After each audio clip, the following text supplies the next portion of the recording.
కాటుక వెడితే కన్యాకుమారిని నా కళ్ళు చూడపోతివి బొమ్మల నడుమ బొట్టు వెడితే పల్లెతనంగుంటను నిన్నే ఇడిసి పెట్టను అవ్వయ్యకు చిన్నదాన్ని శివంగి పిల్లను చిన్న చూపు చూస్తే నిన్ను నేను ఇడిసి పెట్టను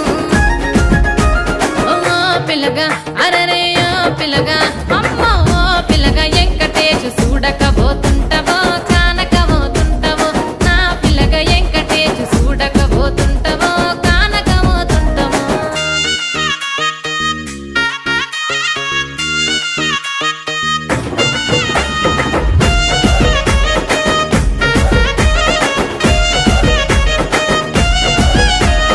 మన ఊరిలో నన్ను మించే అందమెవరికున్నదో అందగత్తె నేను రో ఆస్తి పాస్తులెన్ని ఉన్న నిన్నే